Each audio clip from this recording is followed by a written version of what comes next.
Good morning সবাইকে। আজকে সকালটা একটু অন্যভাবে শুরু হলো। ঘুম থেকে উঠে ফ্রেশ হয়ে চলে গেছিলাম আমার পুকিদের রুমে।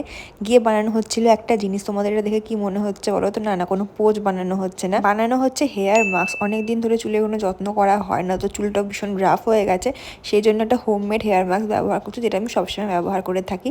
তো আমরা তিনজনে মিলে এটাকে ইউজ করে নিচ্ছি। এর মধ্যে দেওয়া হয়েছে টক দই, ডিম, অ্যালোভেরা জেল, ক্যাস্টর অয়েল আর বুস্টার প্যাক। আমি একদম ভালো মতো চুলের মধ্যে অ্যাপ্লাই করে নিয়েছি। আর যেগুলো বাচ্চা কুচো ছিল সেগুলো আমি অঙ্কিত চুলে ভালো করে মাখিয়ে দিয়েছিলাম, কারণ ওর চুলে অনেকটাই কম পড়ে গেছিলো।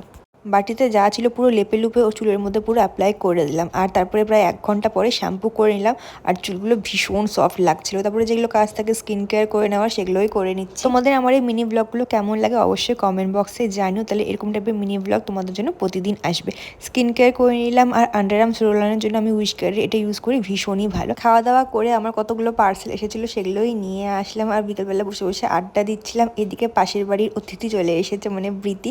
তো ওকেও ভিডিওতে একটু নিয়ে নিলাম। আর তারপরে চুলগুলো আঁচড়ে নিলাম। এই নতুন সিরামটা এসেছে, তো এটা অ্যাপ্লাই করে দেখছিলাম, আমার তো বেশ ভালোই লাগলো। তারপরে আমাদের আবার পেয়ে গেল খিদে। তো কি খাবো কিছু তো বুঝতে পারছিলাম না। তারপরে মনে পড়লো যে ম্যাগি, ডিম সেদ্ধ তো সবই আছে, তো ঝাল ঝাল ম্যাগি খেয়ে নিলাম। আর এই যে আমাদের শেফ নেহা, ও ভীষণ ভালো রান্নাবাড়ি করে, তো পেট ভরে ম্যাগি খেয়ে নিলাম। আজকের ব্লগটা কেমন লাগলো জানিও।